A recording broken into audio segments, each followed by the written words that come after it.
you today. In 2022, I spoke about a country that I call home, Uganda, a nation of 50 million people living under the violent military dictatorship of General Yoweri Museveni, who has for 40 years twisted the law and used the military to stay in power. I told you of how I ran for president against him in 2021, how it was the most violent political campaign yet, and how he massacred hundreds of our people on the 18th and 19th of November 2020. How he shut down the internet on the eve of the election, imprisoned me inside my home for weeks, and then declared himself winner of the 2021 presidential election. Now, it is 2026, and here I am again, speaking to you at the Geneva Summit. Nothing has changed for the better, only going from bad to worse. Despite what happened in 2021, we were driven by hope to give it another try. So in 2025, I announced that I was running for president again. For 112 days, I traveled across the country campaigning, and the population turned up overwhelmingly. Yet again, our campaigns were violently attacked, our supporters were murdered, we were blocked from reaching many places, and were also blocked from several media stations. As usual, Museveni shut down the internet again, this time 3 days to the election. And what happened thereafter was not an election, but a military operation. The election was so rigged to the point that even at the polling station where Museveni voted for, he got much more votes than the actual registered voters in the register. Our polling agents in several places were arrested and whisked away. Several of our party officials were arrested and many abducted. 2 female deputy presidents of our political party were abducted and held incommunicado in a military barracks for 3 weeks before being thrown into a prison where they are languishing right at this moment. The military was deployed on our streets, shooting on spot whoever dared to challenge the criminality. It was under these circumstances that Museveni yet again declared himself winner of the election, this time with over 70% of the vote. Right now, I'm speaking to you while in hiding. This is because as soon as the election was finished, Museveni's son, who is also chief of the Ugandan military, issued an order to take me to him, dead or alive. The military acted on his order and raided my home. They tortured my family members, humiliated and undressed my wife, accusing her of hiding me. Meanwhile, they were recording and taking pictures of her, which the military chief later on shared on Twitter and bragged about capturing my wife.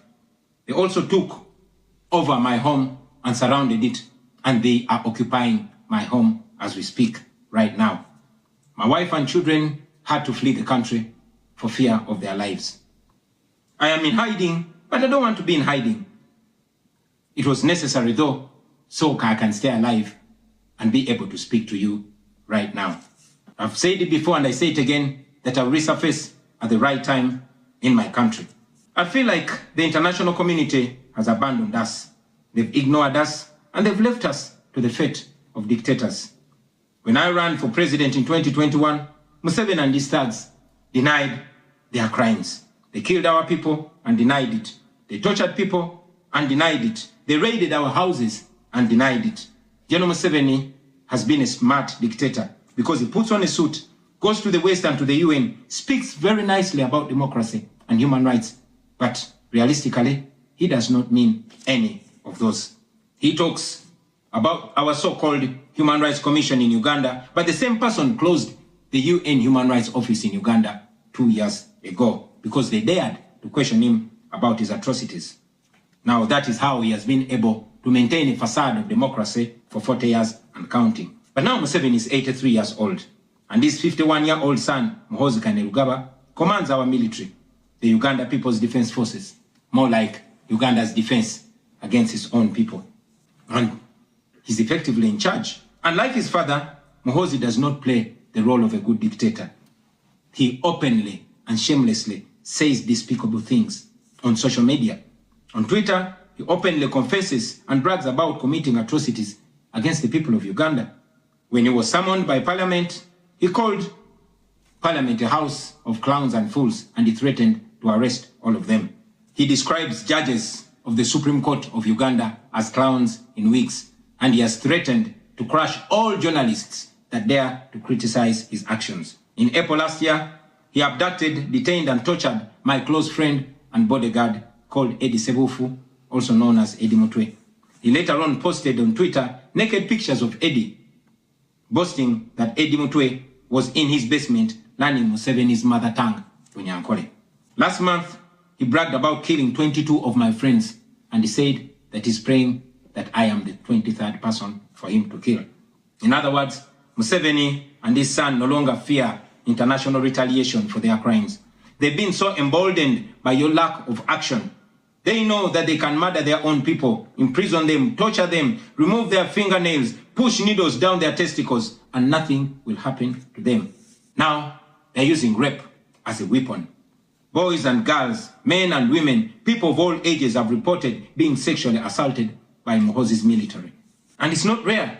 The majority of the people that they capture and unlawfully imprison have reported being raped, whether men or women. It is no longer possible, ladies and gentlemen, for the international community to deny Museveni's violence and atrocities. It's all over social media. And today, I am talking about it to you. Now, this is our call to action. The way I see it, if the international community continues to be complacent, then Uganda will go from bad to worse. Museveni and his son's military will massacre many more innocent Ugandans. You, ladies and gentlemen, in the Western world, will be forced to grapple with millions of Ugandan refugees pouring into your countries. And maybe then, the international community will come and commiserate with the people of Uganda, just like they did after the genocide in Rwanda, but it was too late. The second option is that the international community rises to the occasion. You stand by the values that you profess, democracy and human rights. You can rein in on General Museveni and his son through targeted sanctions as well as financial and legal pressures. Ladies and gentlemen, Ugandans are not seeking for pity. Ugandans are only seeking to see the world take action against the individuals that have violated their rights for far too long. Those that have abused democracy with impunity should be the starting point. Please sanction these individuals. Sanction General Museveni.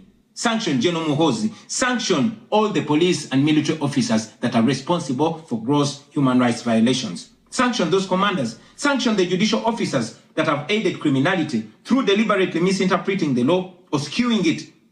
Those that normalize electoral fraud. Those that remand to prison suspects that should actually be sent to hospital.